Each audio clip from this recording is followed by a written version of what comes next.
Hey everybody, Maxwell's World. It is March 8th, 2018. It's a Tuesday. Topless Tuesday. So, you guys, big development.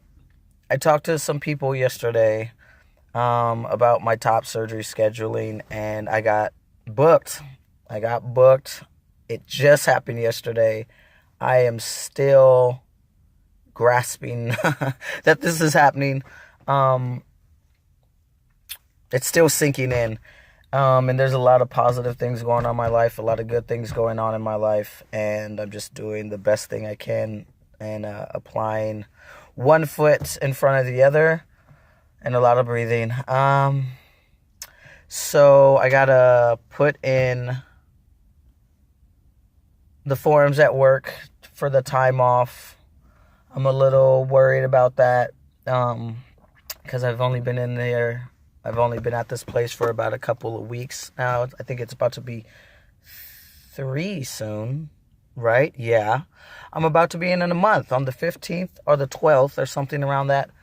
I'm there a month. Okay, that's helpful. For my mindset because worry and concern is coming up. I don't want to be hassled and stressed and pressed by my employer about asking for time off, either 3 to 6 weeks, depending on how well the recovery happens, the bounce back happens. I just want to keep this a clean issue and keep it private. I don't want to be asked heck of questions. I just want to put in the form and they tell me yes or no, or this is the reason why, etc. Yeah, because it's already a lot going on, and there's a lot of variables going on, a lot to consider, and do my best on being soft and kind with myself during this time.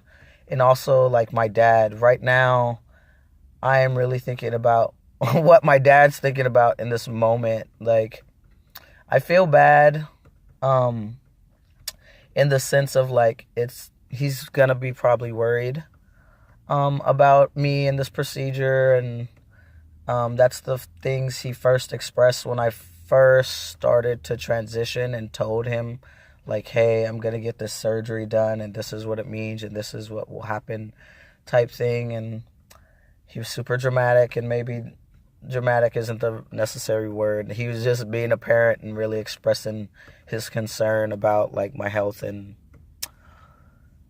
he basically my dad can get from here up to here and worry and fear, and he thinks I'm gonna die on that table. And so what I'm doing now and just really moving forward is just really give him reassurance that everything will be fine and everything will be okay, and nothing bad will happen. It's highly doubtable.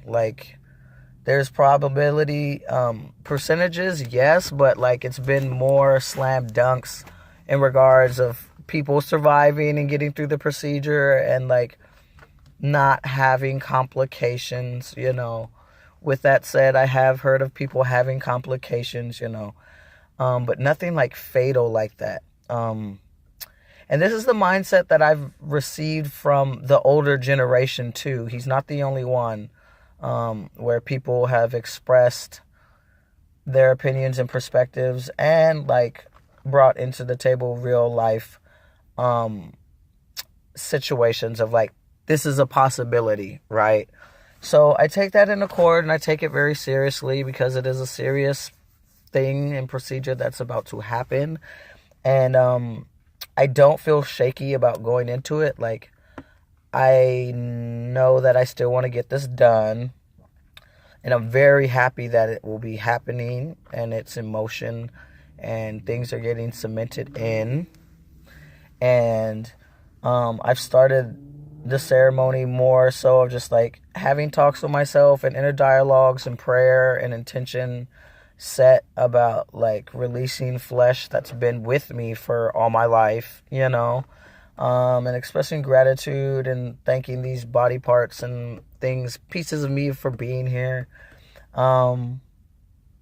initially when I first started to contact these people about the scheduling aspect, a little bit of fear did come up, in the regards of, okay, like, oh wow, I'm really about to like lose pieces of myself. I'm giving up pieces of myself. Now whether that's spiritual or physical or like mental or whatever, you know, whatnot, what have you, it's still a change.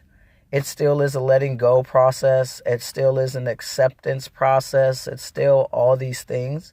And so I have to make room for that. And like moving forward, you know, I'm going to be changing more. I'm thinking about cutting my hair.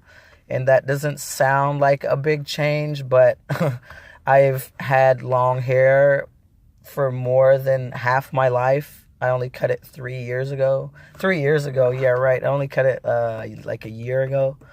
And so it's just like going in, opening up the new chapters, and this transitioning like this, because we all transition in different ways, and it doesn't have to do always with gender, even though I feel like this is more spirit time. This is more unfolding the layers in a different way. It's not linear like that. It's spirit and universe and old ancient magic and all these things. And so, yeah, making room for that and allow myself to grieve and like let go. Because what I'm noticing right now is when I am talking to my dad in Messenger, and like expressing myself to him, I'm like talking to him and I'm also talking to myself too. Like, you know, I was his only daughter, and I can't imagine really what's going through his head and what it feels like for him. And this is just me using emotional intelligence, and like knowing my dad and the parts I do know about him, and like how he works with his vulnerability or his emotions, or him as a parent to his kid. Yeah, that was like one of his highest things to brag about. Like he was proud of that. And so like he's not losing me. I'm still here. He still has his child that he raised as a single parent, and we've been through a lot of rough patches, and like I feel bad just because of like, yeah, it's worry and concern that's going to be put on him. And so, you know, I love the guy and I don't want him to be stressed, and like he's older now, and just I feel bad in that regard. A friend of mine, her and I hash it out when it comes to the topic of my transition, and it's a lot of hard talks, and she comes at me sideways, and like it doesn't come at me at the most tactful way, but she has like good information, you know, and she does have some good wisdom and things. And so like consequences of actions is what this feels like how I impact people. And like when I was drinking and drugging, people were worried about me and concerned for my safety all the time, because I was putting my life on the line and I was putting myself in dangerous predicaments, and not letting people in my life in the picture of like what was going on with me. And so this feels similar like that, but it's not the same thing, obviously, right? Like it's positive and it's healthy, and I'm involving doctors, and I'm keeping people involved in the plan and the process, and my dad too, and loved ones, or people who want to honestly know about it, you know, and I'm not rushing into it. I've been going at it at my own speed and really thinking and making a conscious decisions. So that is the difference in all this, and I have to say that out loud for myself and for whoever else is going through this process and watching. So yeah, I'm gonna come out on the other side freaking great and happy, and I'm so happy with this news, and I can't wait to get my life started in that way, because I felt like on pause a little bit. So more things to come, baby. More things to come. Thanks for watching if you made it all the way to 10 minutes. I had to get that off my chest. I got therapy tomorrow, and I got to let this stuff out my brain and just shake this off. I love you guys. Bless yourselves, watch yourselves, love yourselves. Thanks for watching.